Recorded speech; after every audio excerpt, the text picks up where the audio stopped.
이사야서 43장 21절 말씀입니다. 이사야서 43장 21절 말씀. 이 백성은 내가 나를 위하여 지었나니 나를 찬송하게 하려 함이라. 오늘 2023년 신년 대성회 이 시간 우리 다 한 마음으로 하나님께 찬양으로 먼저 영광 올려드리기를 원합니다. 제가 첫 곡으로 찬양드릴 찬송은 세계적인 작곡가 핸델의 옴브라 마이프, 한국어 찬양 제목으로는 하늘의 하나님 하늘의 아버지. 저 하늘보다 더 넓고 깊은 하나님 아버지의 사랑의 품을 찬양하는 곡입니다. 우리가 하나님을 찬양할 때 하늘 문이 열리고 하나님께서 영광 중에 임재하십니다. 하나님의 영광이 빛이 임할 때 어둠은 쫓겨나가고 우리는 하나님의 크신 일들을 보게 됩니다. 이 시간 제가 찬양 드릴 때 하나님께서 영광으로 지금 이곳에 임재해 주실 것입니다. 우리 모두 한 마음으로 하나님의 영광의 임재에 화답하겠습니다. 제가 연주를 마치면 박수는 하나님께 올려드리겠습니다.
저의 지난 삶을 좀 나누고자 합니다. 제 평생의 삶은 기도 또 사명이라고 할 수 있겠습니다.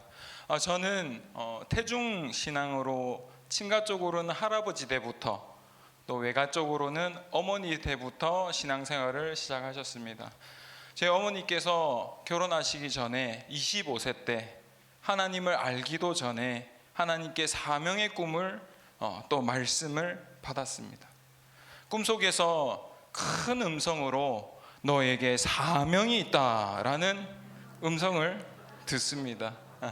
그리고 큰 시계가 있는데요, 초침이 청청청 온 우주를 울려서 밤 12시를 알리자 누워있던 어머니께서 유체이탈하듯이 자신 안에서 자신이 벌떡 자리에서 일어나더랍니다. 그리고 어디론가 마구 달려가는데 도착한 곳이 어느 커다란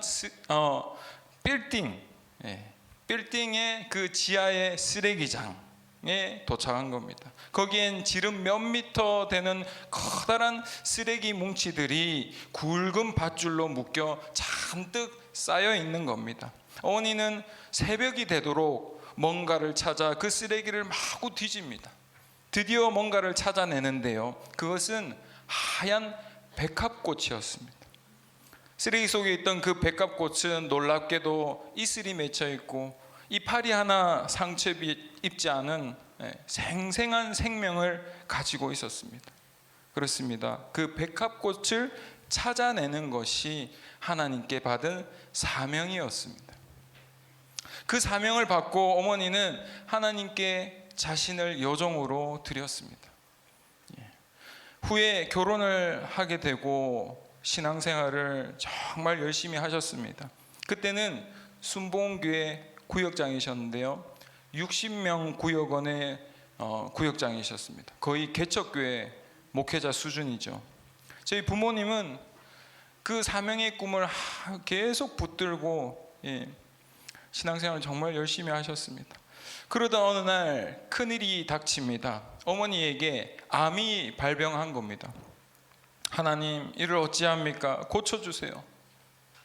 암덩어리 크기가요, 정말 계란 크기만 했습니다. 감사하게도 조영기 목사님께 안수 기도 받을 수 있는 기적과 같은 기회가 주어졌습니다.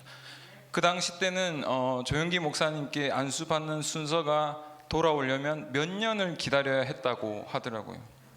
그런데 60명 구역장이니까 그 담임 목사님께서 어머니를 직접 조영기 목사님께 데리고 간 겁니다. 담임 목사님께서 어머니를 이렇게 조영기 목사님 때 딱 모시고 하자 조영기 목사님이 묻지도 않고 손부터 탁 얹으시더래요. 그러자 성령의 불길이 머리부터 발끝까지 천천히 타고 흐르는데 주님의 치유의 손길이 임한 겁니다. 아, 하나님이 고쳐주셨구나.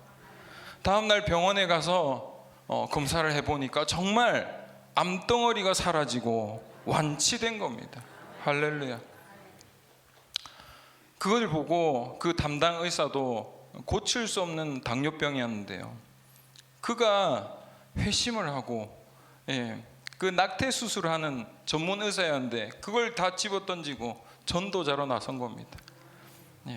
근데 그를 또 하나님은 높이셔서 정말 어려운 까다로운 수술만 해도 되는 더 좋은 의사로 세우시더라고요.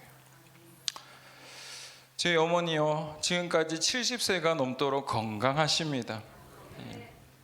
저희 어머니께서 조영기 목사님께도 안수 받아보고 또 여기 성에 오셔가지고 이정수 목사님께도 안수 받아보셨는데요, 아이고 아들아, 이정수 목사님이 더 강력하더라. 무거운 어떤 기압으로 콱 누르는데 강력하시더라 하시더라고요. 그런 부모님 아래서 저는 어렸을 때부터 하나님을 정말 사랑했습니다. 어린 시절 순종의 아들로 성령님과 늘 동행했고, 부모님을 따라 기도원에서 7살 때 3일 금식 기도도 하고 영적으로 참 놀라운 체험도 많이 했습니다. 그때 예배를 인도하시던 부흥사 목사님을 보면서 너무 멋져 보이는 겁니다. 그래서 하나님, 저도 목사가 되게 해주세요. 서원 기도를 드렸습니다. 저는 부모님이 받은 그 사명을 제가 이어받았습니다. 그래서 지금까지 평생 정말 그 요셉처럼 그 꿈 하나 붙들고 신앙과 음악에만 집중하면서 오직 한 길만을 걸어왔던 것 같습니다.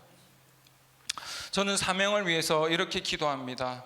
하나님, 이 세상엔 인본주의적인 타락된 문화들이 넘쳐납니다. 육체의 오감을 자극하는 쾌락적인 음악, 그리고 고차원의 철학을 담은 정신적인 음악, 인간의 교만으로 쌓은 오늘날의 이 바벨탑 같은 문화들이 하나님을 대적하고 있습니다. 하지만 주님, 저는 이것보다 더욱 높고 고귀한 하나님 차원의 영적인 음악을 하길 원합니다. 항상 이렇게 기도해 왔습니다. 하나님께서는 이 기도를 들으시고 저를 독일로 유학 보내주셨습니다. 그 유학 생활은 철저히 하나님의 주권 아래에 있었습니다. 2003년에 유학을 갔는데요, 그 당시 서울과 부산은 음악 수준이 10년 차이가 났습니다. 서울의 학생들은 유학 정보가 풍부해서 외국의 어느 대학에 어느 교수가 좋은지, 어떻게 하면 박사과정을 잘하고 올 수 있는지 단단히 준비하고 유학을 가는데요, 저는 아무런 정보도 없이 하나님만 의지하고 마치 저 바다에 망망대해에 저의 작은 돛담배 하나 띄우듯이 유학을 떠났습니다. 이 부분도 간증을 하려면 시간이 참 많이 필요합니다. 독일에는 입시 시험 전에 교수님과 컨택하는 것이 입시 시험보다 더 큰 비중을 차지하는데요, 그런데 독일의 그 수백 명이 되는 음대 교수님 중에 누구를 만나야 할지 막막했습니다. 그래서 독일의 첼로 교수님 명단을 다 뽑아가지고 그냥 기도하고 전화를 하는 겁니다. 하나님이 예비하신 교수님을 만나게 해주세요. 기도하고 연결되는 대로 약속을 잡고 그냥 닥치는 대로 교수님을 만나고 시험을 쳤는데요, 놀랍게도 하나님께서는 저와 제 동생은 또 바이올린을 전공합니다. 제 동생을 독일의 세계적인 음악 명문대, 또 저도 또 그렇게 에센 국립음대, 또 슈만 국립음대에 200대 1의 경쟁률에서 합격하게 해주셨습니다.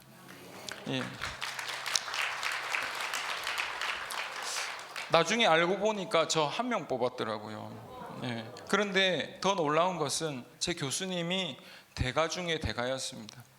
세계적으로 성자로 추대되는 첼로의 대가 파블로 카잘스의 수제자, 그리고 제 동생은 바이올린계의 태양과 같은 대가 오이스트라와 코간의 수제자에게 박사 공부를 하게 된 겁니다. 우리 한국의 최고의 오케스트라 중에서 KBS 오케스트라가 있습니다. 거기에 최고 악장이 자기 아들을 어느 교수님께 맡길까 해서 전 세계를 돌아보고 정한 교수님인데, 저희는 아무것도 모르고 합격해서 보니까 바로 그 교수님 제자가 돼 있더라고요. 정말 우리 하나님은요, 자신을 믿고 의지하는 자에게 우리가 상상도 할 수 없는 놀라운 일들을 펼쳐 가십니다. 찬양을 연주하겠습니다. 가브리엘의 오보에, 그리고 찬송가 제집 맡은 우리 구주. 선교 영화 미션을 보셨을 겁니다. 영화 첫 장면을 보면요, 선교사라면 무조건 죽이는 미개한 부족이 있습니다. 그런데 한 선교사가 목숨을 걸고 높은 폭포를 기어 올라가서는 그 깊은 산속으로 찾아 들어갑니다. 그곳에 도착해서 선교사가 가장 먼저 한 것이 어느 바위에 걸터 앉아서 오보에라는 피리, 악기를 꺼내서는 이 찬양을 연주합니다. 가브리엘의 오보에, 가브리엘 천사의 나팔 소리. 어떤 복된 소식을 전하는 나팔 소리일까요? 바로 예수님이 오셨다는 소식입니다. 그 복되고 아름다운 천사의 찬양이 온 산에 울려 퍼지는 것이 영화 첫 장면에 한참 나옵니다. 무슨 뜻일까요? 예수님 한 분만으로 충분하다. 하나님의 사랑과 예수님의 구원이 온 우주를, 온 인류를 덮으시고 구원하셨다는 것이죠. 제가 이 찬양을 연주할 때 여러분 마음에 예수님으로 가득 차시기를 바랍니다. 예수님은 내 영혼의 빛이시요 생명이십니다. 그 빛과 생명이 우리 안에 들어올 때 우리는 구원을 받고 부활 생명, 새 생명의 사람이 되는 것이죠. 그 기쁘고도 환희에 찬 찬양, 가브리엘의 오보에 죄짐 맡은 우리 구주를 찬양하겠습니다.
제가 독일에서 공부하면서 참 감사했던 것은 한국에서 공부할 때는 가르침이 이론적이고 또 기술적인 레슨이 많았습니다.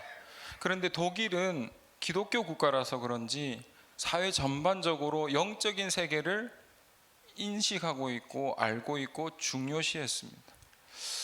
음악회 포스터가 붙어 있는데 수식어가 그냥 음악가가 아니라 영적인 음악가. 한국에서는 그런 거 보기 힘들잖아요. 저는 늘 한국에서 학생으로 공부할 때 그런 영적인 세계를 동경해 왔기 때문에 그런 영적인 세계에서 공부하는 것이 너무 좋았습니다. 저희 교수님도 신실한 그리스도인이셨는데요, 오직 음악과 신앙만 집중하는, 별명이 작은 예수. 사랑이 많으시고 늘 성경을 곁에 두고 늘 깨어있는 삶.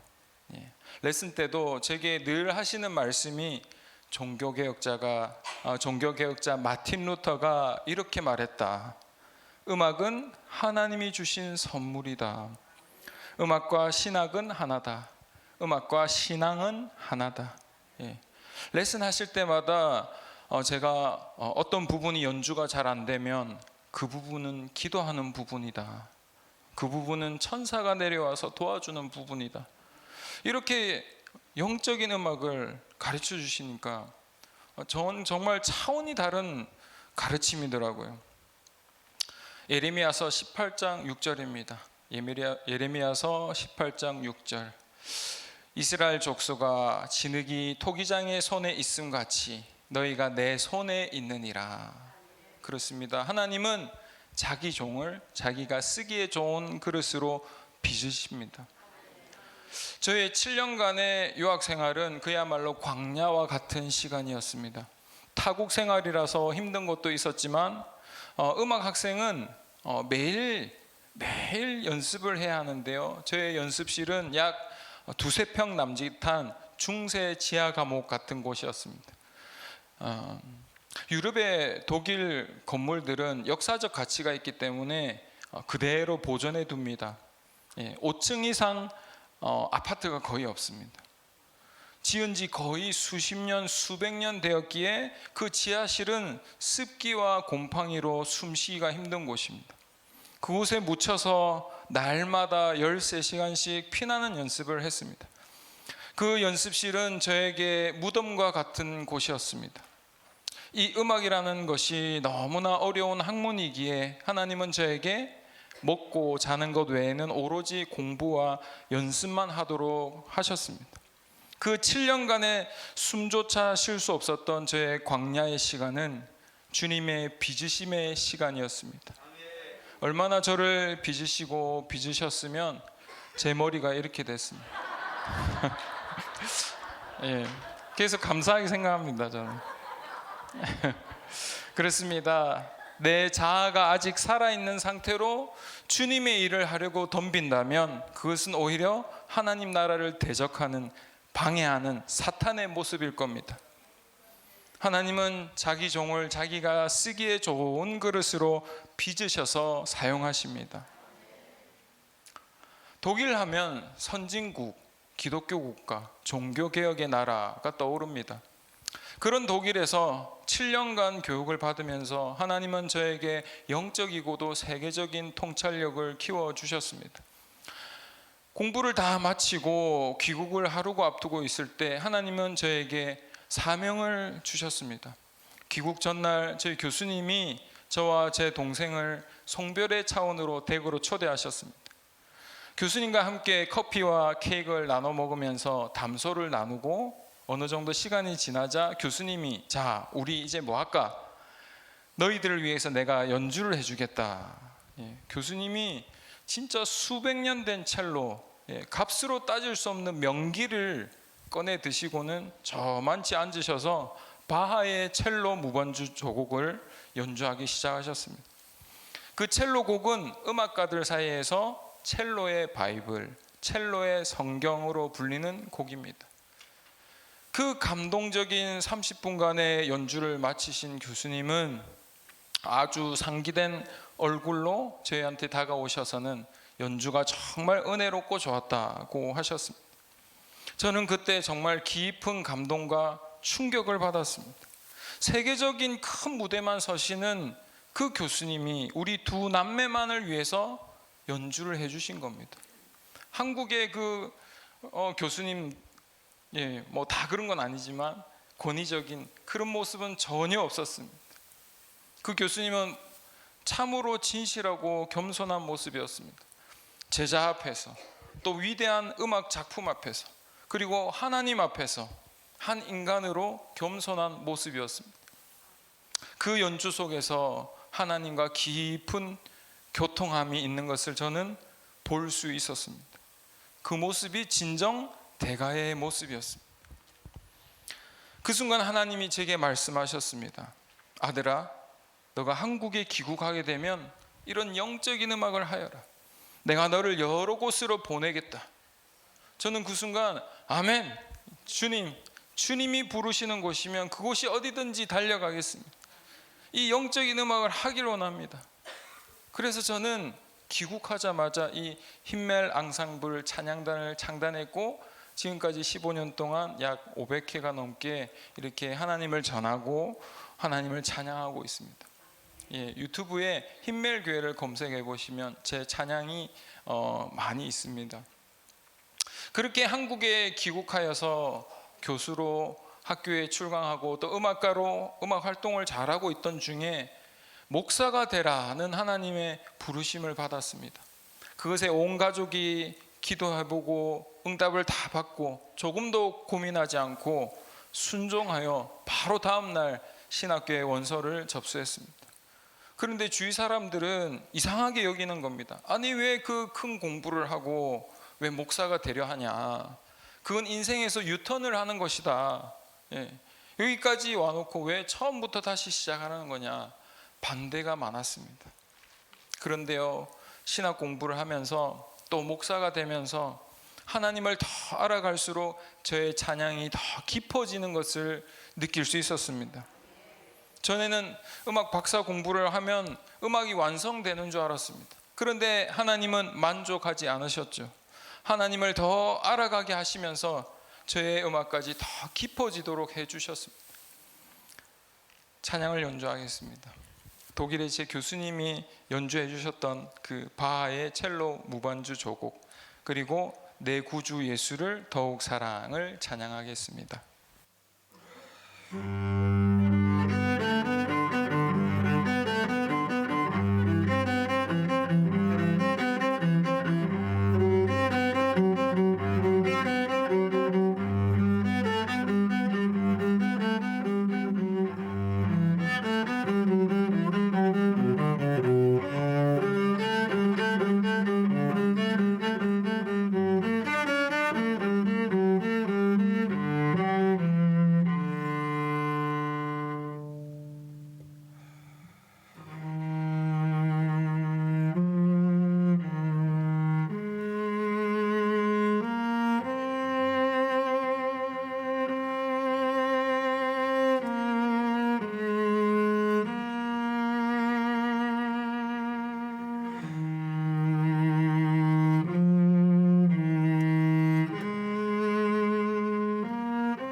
개척한 교회에 암투병하는 가족이 왔습니다.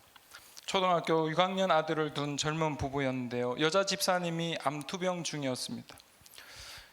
그 집사님이 제게 항상 기도 부탁을 하면서 목사님, 저 살고 싶어요. 하나님이 저를 살려주실 거라 믿어요 했습니다. 암투병이 길어지고 그 가정이 파탄에 이르러 가는 것을 보면서 저는 하나님, 저 집사님 한 사람만 치유하고 가져가서도 좋으니 제게 신유의 은사를 주세요. 간절히 기도를 시작했습니다. 성령님을 구하면서 날마다 3시간씩 방언 기도를 했습니다. 그러던 중 2019년 가을 이종섭 목사님께서 부산에 부흥회를 오셨고 저는 그 부흥회를 다 참석했습니다. 목사님의 말씀에 은혜를 받고 성령님께서 이종섭 목사님을 통해 역사하시는 현장을 실제로 보았습니다. 악한 영이 쫓겨나가고 성도들이 회복되는 그 주님의 표적과 하나님의 영광을 보게 되었습니다. 저도 목사님께 안수 기도를 받았는데요, 성령님의 임재가 있으면서 환상처럼 빛을 보게 되었습니다. 그 후로 제 양손 손바닥에 양초 뿔이 붙은 것처럼 손이 아릴 정도로 뜨거워졌습니다. 그 후로 매일 3시간씩 방언 기도를 계속하면서 그것이 성령의 불인 것을 알게 되었고, 성령의 불이 뭘까? 어떻게 하면 더 큰 불을 받을 수 있을까? 더욱 성령님을 간절히 열망하게 되었습니다. 그리고 이 기쁨의 교회 성회에 가고 싶다는 소원이 자꾸만 커져갔습니다. 저는 어렸을 때부터 지금까지 기도해온 것이 하나님의 말씀이 제 삶의 실제가 되게 해주세요 기도해 왔는데요.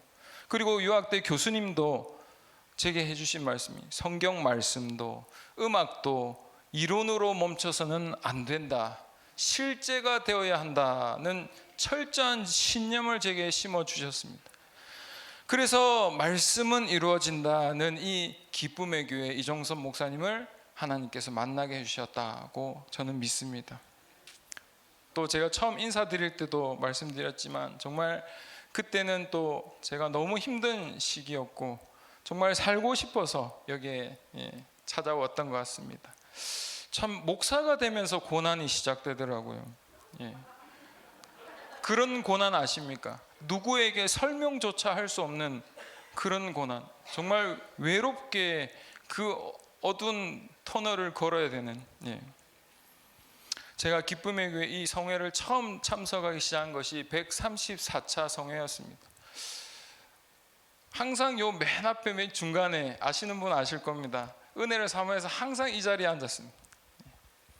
이 성회 오기 전에 성령님께서 저를 매일 3시간씩 4개월을 기도로 준비시키셨습니다. 그래서 그런지 성회 첫날부터 은혜가 쏟아 부어졌습니다. 첫날 예배 때 하나님의 음성을 들었습니다. 그 음성이 사람의 육성처럼 귀에 선명했습니다. 이종섭 목사님께서 설교를 마치고 안수 기도를 시작하시는데요, 그 모습을 멀뚱히 쳐다보는데 하나님이 제 뒤에다 대고 툭 하시는 말씀이 이때를 위해 내가 너를 불렀다, 너가 어릴 때 내가 불렀다 하시는 겁니다. 저는 깜짝 놀랐죠. 지금까지 내면의 감동으로 올라오는 그런 음성은 많았지만 이렇게 외부에서 선명하게 들리는 음성은 처음이었습니다. 어릴 때 목사가 되겠다고 서원한 것은 하나님만 아시는데 정말 하나님의 음성이 분명했습니다. 그리고 그 음성을 성경 말씀으로 확증해 주시는데요, 이사야서 30장 21절입니다. 이사야서 30장 21절, 너희가 오른쪽으로 치우치든지 왼쪽으로 치우치든지 너 뒤에서 말소리가 너 귀에 들려 이르기를 이것이 바른 길이니 너희는 이리로 가라 할 것이며. 아멘. 그러면서 이종섭 목사님이 안수를 해주시는데요, 성령의 강력한 역사로 저는 무릎 꿇은 상태로 뒤로 확 넘어가 버렸습니다. 그리고 하나님이 저를 만나 주시는데요, 정말 저보다 저를 더 잘 아시는 하나님이 제 마음 깊이 묻어둔 그 상처들을 들추어내셔서 위로해 주시는데 정말 눈물이 하염없이 나더라고요. 저도 잊고 있던 일들, 문제들, 마음 깊이 묻어두고 잊어먹었던 것과 같이 하나님은 그걸 다 끄집어내셔서 기도하게 하시고 또 말씀으로 응답 주시면서 제 눈앞에서 막 해결해 주시는 거예요. 내 영혼이 하나님을 만나고 그 숨결을 느낀다는 것이 이런 것인지 이 성회를 통해서 처음 체험하게 됐습니다. 이때를 위해 너를 불렀다. 그 하나님의 음성은 이제 내가 너를 새 타작기로 삼아 예수 그리스도 이 구원사에게 직접 쓰겠다는 하나님의 뜻이었습니다. 그 후로 매일 3시간씩, 많게는 7시간씩 방언기도를 하면서 이 기쁨의 교회 성회에 집중을 했습니다. 성회 때마다 하나님은 저를 깊이 만나 주셨고 놀라운 은혜를 쏟아부어 주셨습니다. 이정수 목사님이 안수 기도를 해주시는데 뜨거운 용암 같은 것이 성령의 불이 막 제 뱃속으로 쏟아져 들어오기도 하고, 또 안수 기도 해주시는데 제 머리가 불덩어리가 되면서 횃불처럼 불이 붙어버리는 겁니다. 그 후로 기도할 때마다 항상 그런 불이 임하더라고요. 성회에서 은혜를 지속적으로 받으면 받을수록 그 제 손바닥에 불이 점차 커져갖고 그 불이 팔로 이렇게 타고 번져 올라가면서 기도할 때 상체 전체가 불이 되는 겁니다. 그리고 모닥불 위에 앉아 있는 것처럼 엉덩이에서부터 온몸으로 불이 올라오는데 기도할수록 그 불이 뜨거워지고 강해지는 겁니다. 종일 일상 속에 계속 성령의 충만함을 느낄 수 있었습니다. 얼마나 감사한지요. 그리고 참 협력사역자님들 기도해 주실 때도 너무 정말 그게 사랑으로 느껴지더라고요. 협력사역자님들께 기도받을 때 몇만 볼트 전기에 감전되듯이 성령의 강력한 임재가 있었는데요, 점심시간에 밥을 못 먹을 정도 손이 떨려서 성령의 강력한 임재 때문에 집에 돌아가서 봤더니 가슴팍이 벌겋게 탔더라고요. 요즘도 자려고 누워있으면 하나님의 임재가 있으면서 전기 감전되듯이 그분의 강력한 임재가 팍 치고 들어올 때도 있습니다. 한 번은 집에서 개인 기도 중에 깊은 기도로 들어간 적이 있습니다. 그때 하나님께, 하나님, 천상의 찬양을 연주하고 싶습니다.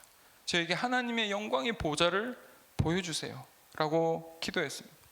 그러자 그 순간 하나님의 임재와 함께 저는 놀라운 체험을 했습니다.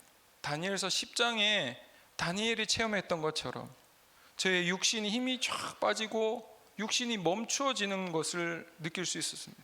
그래서 나의 영혼이 활성화되는 것을 느낄 수 있었습니다.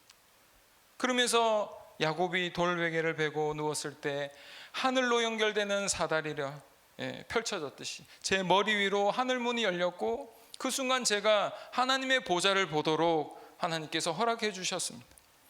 전능하신 만군의 주 여호와 하나님, 창조주 하나님의 그 위엄의 보좌는 눈이 부실 정도의 빛난 광채로 둘러싸여 있었고, 그 때문에 하나님의 형상을 보기 힘들 정도로 눈이 부셨습니다. 마치 이사야서 6장 또 요한계시록 4장의 말씀처럼 정말 하나님의 좌정하신 그 보좌는 크나큰 영광으로 가득 차 있었습니다. 저는 그 보좌 앞에 정말 티끌과 같이 작은 존재였습니다. 그 순간 하나님께서 제게 천상의 찬양, 그 기름 부음을 부어주고 계심을 느낄 수 있었습니다. 그 환상을 본 후 찬양의 연주는 급변하게 되는데요, 연주하는 순간 하나님의 영, 성령님께서 제 몸과 영혼에 임재해 주시고 첼로로 소리를 내는 순간 저 높은 하늘나라와 통하는 그런 영적 깊은 상태로 들어가게 되고, 이전에 들을 수 없었던 영혼을 깨우는 놀라운 천상의 소리가 악기를 통해 뿜어져 나기 시작했습니다. 지금 하나님께서 50년 전에 저희 부모님에게 주신 그 사명을 지금 저를 통해 이루고 계시다는 것을 알 수 있었습니다. 찬양을 연주하겠습니다. 독일의 위대한 작곡가인 막스 레거의 첼로 무반주 조곡 2번 프렐류드, 이름하여 예수 십자가의 보혈, 그리고 찬송가 내 주를 가까이 하려 함을 찬양하겠습니다.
이 찬양 사역과 성령 사역, 치유 사역을 어떻게 연관 지을 수 있을까 항상 궁금했습니다. 그런데 성령님께서 깨닫게 해주시면서 돌파를 일으키시는데요. 성령님이 이제 너가 찬양 사역을 할 때 성령의 능력으로 하라. 말씀을 전하고 찬양을 할 때 성령의 임재를 구하고 성도들에게 아픈 부위에 손을 얹으세요 라고 말하라 하셨습니다. 그러면서 사무엘상 16장 23절 말씀을 주셨습니다. 사무엘상 16장 23절, 다윗이 수금을 연주할 때 사울 왕이 상쾌해지고 낫게 되고 악령이 그에게서 떠나더라 했습니다. 그러면서 하나님이 저를 여러 집회에 세우시고 사용하시는데요. 언젠가 하나님 음성 듣기 성회 및 예언 성회, 그때 이종서 목사님께서 공개 예언을 해주신 적이 있습니다. 그때 해주신 예언이 이루어지기 시작하는 겁니다.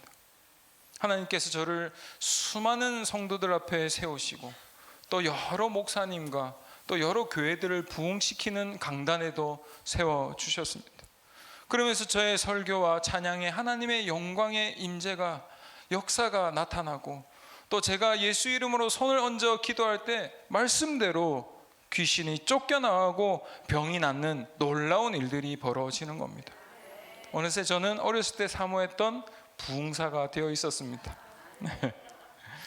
여기 성회를 지속적으로 참석하면서 또 제가 사역을 받으면서 제 속에 악한 영들을 쫓아내고 또 내 인생에 또 저의 목회를 또 가로막고 있는 그 악한 세력들을 쫓아내면서 성령 충만하게 되고 또 제가 더 계속 깨끗해지면서 또 성령의 기름을, 성령과 능력을 기름 부음 받으면서 제 안에 성령님께서 생수의 강처럼 넘쳐나기 시작하셨습니다.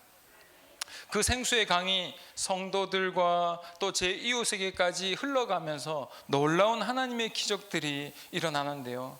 성경 말씀대로 아픈 자를 위해 기도하면 치유가 되는데 그 증상이 제게 그대로 느껴지면서 성령님께서 그 환자의 아픈 부위를 가르쳐 주시는 겁니다. 또 어떤 때는 기도도 하기도 전에 대화 가운데 치유가 나타나기도 하고요. 또 전화로 기도해도 아픈 것이 낫기도 합니다.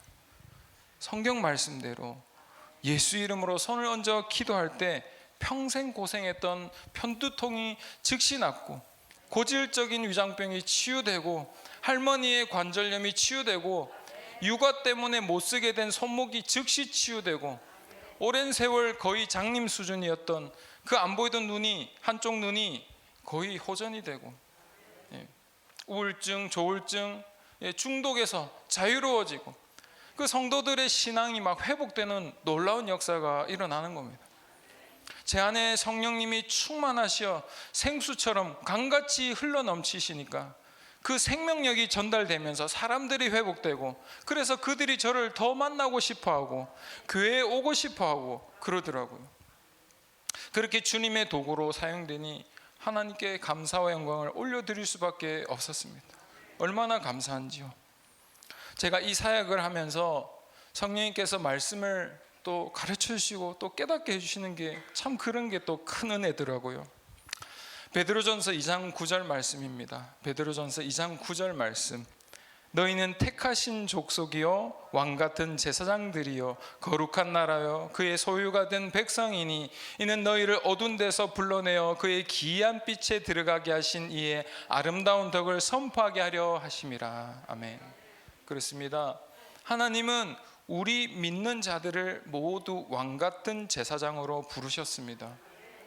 그리고 주님의 아름다운 덕을 선포하게 하셨다 하는데요, 그냥 말로만이 전하는 것이 아니라 성령의 능력으로 실제로 하나님의 살아계심을 보여주도록 성령의 권능까지 주십니다. 우리 그리스도인들은 그런 왕같은 제사장들이 되어야 한다고 믿습니다. 머리 위에 하늘 문이 열린 자야 한다는 것이죠. 구약의 베델을 한번 떠올려 보십시오. 베델은 하나님의 임재가 있는 지성소와 같은 곳입니다. 하늘 문이 열린 곳이죠. 바로 여기 예배실의 이름도 베델홀인데요, 이 성회가 어떤 성회인지를 말해주고 있습니다. 베델에서 야곱이 돌베개 베고 잘 때 꿈에서 하늘로 연결되는 사닥다리가 있었습니다. 요한복음 1장 51절을 보면요, 요한복음 1장 51절입니다. 그 사닥다리가 바로 예수님 자신이라고 말씀하고 계십니다. 그 사다리 위로 하늘에 하나님이 계시고 천사들이 오르락 내리락 했던 것처럼 성전이 그러해야 한다는 것이죠. 이 성회가 바로 그러한 성회라는 것입니다. 그런데 오늘 우리 각 성도도 바로 그런 성전이어야 한다는 겁니다. 우리 안에 있는 이 성전이 바로 베델과 같은 곳이어야 한다는 것이죠.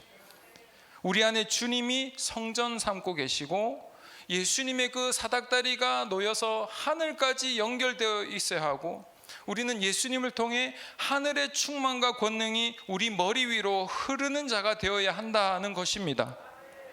그것으로 끝이 아니라 그 하늘의 권능을 우리가 받아서 풀어낼 수 있어야 한다는 것이죠. 그것을 실제로 행하는 자가 능력의 그리스도인이요 왕같은 제사장이라 할 수 있겠습니다. 예수님을 통해 그 휘장을 지나 담대히 하늘문이 열리고 하나님의 임재가 있는 곳, 그 지성소에 우리는 서 있는 자들입니다. 그곳에서 하나님으로부터 나오는 성령의 충만과 성령의 권능을 내려받습니다. 우리는 그런 왕같은 제사장들입니다.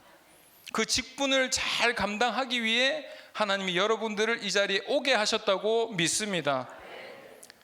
이 2023년 신년 대성회에 하나님의 놀라운 사랑과 크신 능력이 여러분 가운데 풀어질 것입니다. 오신 여러분들 한 사람도 빠짐없이 하나님께서 깊이 만나 주실 것이고 놀라운 역사를 경험하게 해 주실 것입니다. 끝까지 기대하시기 바랍니다. 제가 마지막으로 연주할 찬양은 예수님이 가르쳐 주신 기도, 주 기도송을 찬양하겠습니다. 우리 하나님 아버지의 뜻이 하늘에서 이루어진 것 같이 땅에서도 이루어지이다. 이 성회도 이루어지이다. 이번 신년 대성회에서 모두 응답받으시고 2023년 한 해 동안 여러분을 향한 하나님의 크신 뜻이 온전히 이루어지기를 예수님의 이름으로 간절히 축원드립니다. 아멘.